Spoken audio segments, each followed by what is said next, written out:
Katika karne ya 21, afya na ubunifu ni nguzo mbili zinazojitokeza kama silaha kuu za kupambana na changamoto za dunia ya kisasa. Afya njema inamwezesha mtu kufikiri kwa ubunifu, huku ubunifu ukiwa kichocheo cha kuboresha huduma za afya, na uhusiano huu wa kipekee umeibuka kuwa msingi wa maendeleo ya kijamii na kiuchumi. Ubunifu umekuwa msaada mkubwa katika kuimarisha sekta ya afya kupitia teknolojia na mawazo mapya. Lakini ubunifu si wa kiteknolojia pekee, hata mbinu za kijamii na elimu zinachangia sana afya ya jamii. Mzee Masatu Msololo Mafufu, mzaliwa wa kijiji cha Nansimo wilaya Bunda mkoani Mara na mkazi wa kijiji cha Kabubilo wilayani Geita mkoani Geita, ameamua kutumia ubunifu wa kuunganisha mifupa kwa watu waliopata ajali kwa kuvunjika viungo vya mwili kama vile nyonga, miguu na mikono, kwa kutumia utaalamu wa kitabibu wa kupanga vijiti katika eneo lililoathirika aliyourithi kutoka kwa baba yake baada ya uzoefu wa muda mrefu wa takriban miaka 20 sasa.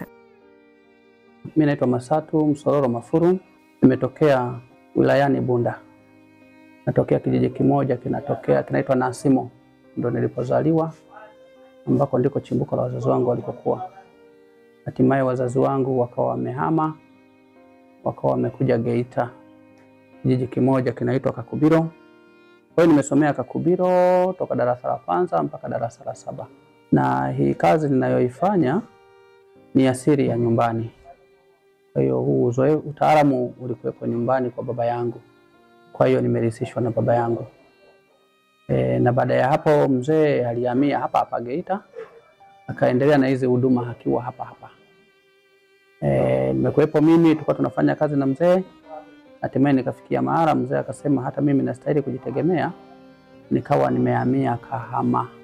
Ndio nilikuwa nafanya kazi Kahama. Mmoja anaitwa Malunga.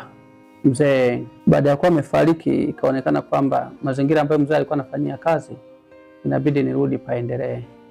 Kwa hiyo nikawa nimepaacha Kahama na nikawa nimemweka dada yangu Kahama.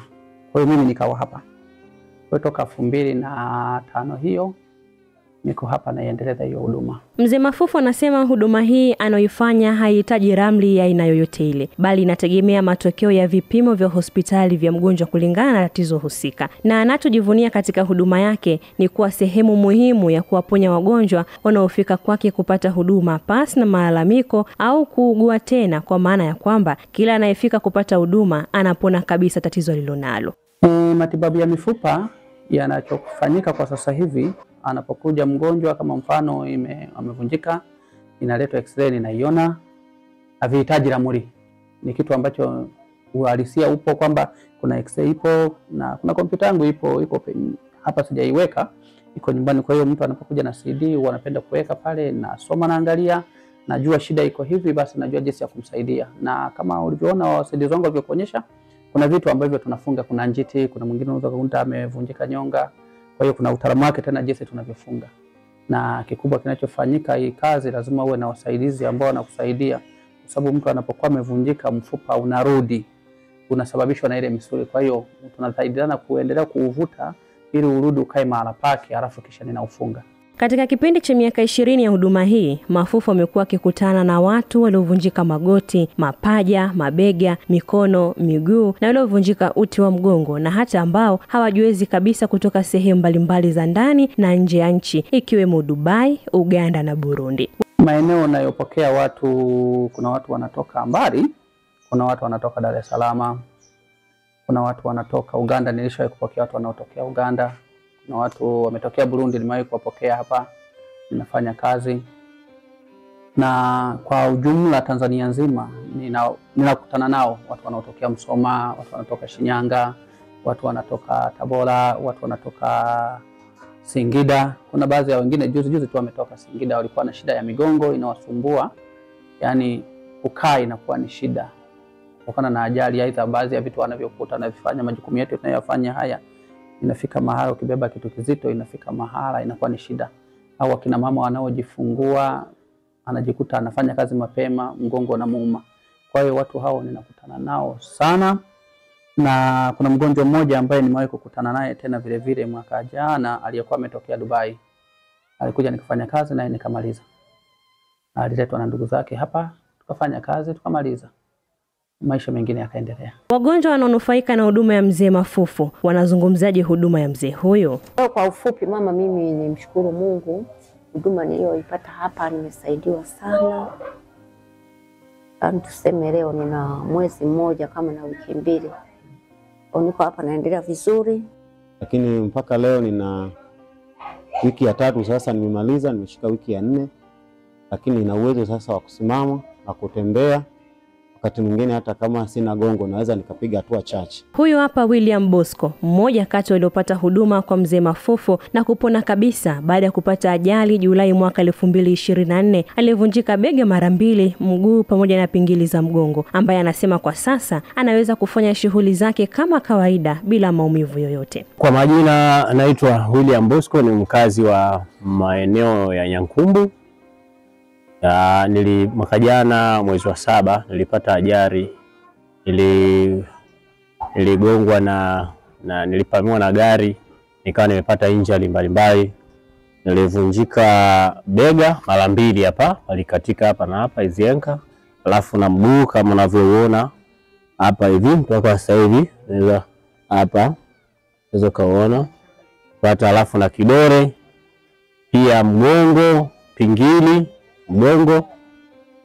Baada ya kupata ajali nilienda hospitali ya Magogo nikafanya x-ray. Nilipofanya x-ray baadaye nikapata mshauri, nikashauriwa ghafla nije nionane na daktari hapa. Daktari mletea x-ray akaiona, akasema anaweza akafanya matibabu vizuri tu na vyema. Nilihudhuria hapa, nikalazwa hapa kama baadhi ya wahanga mlivyowaona, na mimi nilikuwa mhanga hapa. Nilikaa takriban mwezi mmoja. Lakini baada ya mwezi mmoja nikawa nimetoka kwanza kufanya mazoezi. Na sasa hivi niko vizuri, naweza nikafanya shughuli zangu. Mimi ni muuza mitumba, naendesha pikipiki na beba mizigo yangu vizuri. Bega liko sawa kabisa. Mgongo nilikuwa siwezi kubeba kitu au kunyanyuka, lakini sasa hivi naweza nikanyanyuka hivi vizuri tu. Unaona? Kwa hiyo niko vizuri. Na huyo daktari anafanya kazi nzuri jamani. Anapambana na wagonjwa wahanga wengi ambao wamepata majeraha mbalimbali ya ajali, anatusaidia sana. Mimi leo pasipo yeye sidhani kama ningeweza kuwa imara kama hivi. Na niko vizuri. Daktari msaidizi wa Mzee Masatu Mafulu Joram Mabula anasema wanatibu mvunjiko wa aina yoyote wa mifupa katika mwili wa binadamu isipokuwa fuvu tu, na huduma hiyo ya kuunga mifupa inachukua muda miezi 2 kuanzia matibabu mpaka kupona kabisa. Kwa huduma tunazozitoa hapa ni huduma za mifupa kwa watu wote waliopata ajali za kuvunjika miguu, shida za mifupa mbalimbali tunatibu. Tunapozungumzia mifupa, tunazungumzia mifupa mvunjiko wote kwenye mwili sehemu yoyote isipokuwa fuvu. Lakini mvunjiko wote kwenye mifupa wote, mbavu, mikono, nyonga tunatibu. Tunamshukuru Mungu, tunatoa tiba ambayo ni nyepesi na ni haraka, kwa sababu mfupa unaunga kuanzia ndani ya wiki 1. Na ndio maana mgonjwa tunapompokea huwa tunaomba x-ray ambayo itatusaidia kupanga mifupa. Baada ya hapo mgonjwa atatakiwa kulala ndani ya siku 7. Siku ya 8 ataanza kufanya mazoezi. Unaona? Kwa mantiki hiyo naweza nikasema dawa yetu inakuwa haraka na nyepesi. Maana kwa maximum mgonjwa kuanza tiba kuanzia siku ya kwanza huwa ndani ya miezi 2 mgonjwa ameshapona, hivyo anaweza kuruhusiwa kuondoka. Anakuja kliniki mara moja. Hata hivyo Mafufu anasema sio ubunifu wa tiba pekee alionao, lakini pia kuna mambo muhimu na ya msingi ya kuzingatia katika zoezi la utoaji huduma kama anavyoeleza. Taratibu zinavyokuwepo ziko hivi, kwa sababu unapoingia kwenda kumhudumia mgonjwa, akili yako, mawazo yako unaelekeza kwenda kwa yule mgonjwa unayemhudumia. Na unapoushika mfupa unajua kabisa kwamba huu mfupa nimeufikisha mahali pake au mfupa unakuwa hujafika mahali pake, kwa sababu kuna namna fulani tunazozifanya. Unapomvuta mgonjwa huwa tunaangalia miguu imelingana, kwa sababu ukikuta mtu ambaye hajakaa kalingana, hata akikaa utajua kabisa mguu mmoja unakuwa mrefu, mmoja unakuwa mfupi. Kwa hiyo unahakikisha kwamba misuli uishinde. Kwa hiyo anakaa vizuri, kwa sababu ukitumia godoro kubwa anapokaa pananepa. Kwa hiyo unakuta utofauti wa ile kitu inakuwa kinachengeka. Kwa hiyo tunapenda kutumia vigodoro vidogo, unaweka chini, anapolala inakuwa amelingana. Kwa hiyo hata unapokwenda kutengeneza jambo lako linakwenda likiwa salama. Tofauti na magodoro makubwa. Magodoro makubwa kwa kweli yanatusumbua. Kwa mfano unapokuwa unamhudumia mgonjwa anapokuwa kwenye godoro kubwa, akikaa kwa chini panabonia, sehemu ambazo atakuwa amekalia matako yake panabonia. Sasa ile sehemu ambayo inakuwa imevunjika inakuwa ina utofauti, inapishana, moja inakuwa juu. Kwa hiyo akilala kwenye godoro ndogo inakuwa ni flat kabisa, inalingana vizuri bila shida. Ili kuendelea kuwa sehemu muhimu ya huduma hii kwa Watanzania, Mzee Mafufu ameiangukia serikali na wadau mbalimbali kwa kuomba msaada wa kupata eneo bora la kuendeshea shughuli yake ya matibabu. Jambo kubwa ambalo mimi ninalolihitaji kwa upande wa serikali na watu binafsi, watu walio na fursa zao, eneo nililonalo ni dogo upande wa kuendeshea kazi, na vile vile unapohitaji kufanya jambo unahitaji kuwa na uwezeshaji mkubwa. Sasa na kazi ninayoifanya sipo kwa ajili ya biashara, nipo kwa ajili ya huduma jamii, kwa ajili ya kusaidia watu.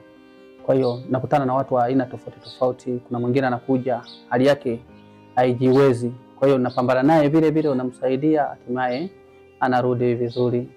Kwa hiyo siko kibiashara kabisa kwamba nipo nafanya kibiashara. Ningelikuwa nafanya kibiashara, nadhani ningelikuwa na uwezo wa kupata eneo, nikatengeneza mambo na nikatengeneza hospitali yangu kwa kubwa. Kwa hiyo ninachokihitaji kama linawezekana, kwa baadhi ya watu wanaoweza wakinishika mkono, inapendeza. Afya na ubunifu si tu vinaendana, bali vinategemeana, na ili kuwa mbunifu, mtu anahitaji afya bora ya kimwili na kiakili, na ili kuimarisha afya ya jamii, tunahitaji mawazo mapya, teknolojia na mbinu bunifu zinazohusisha jamii nzima. Hivyo kwa kuwekeza katika afya na kukuza ubunifu, tunaweza kufanikisha maendeleo ya kweli na endelevu. 92.7 Jambo.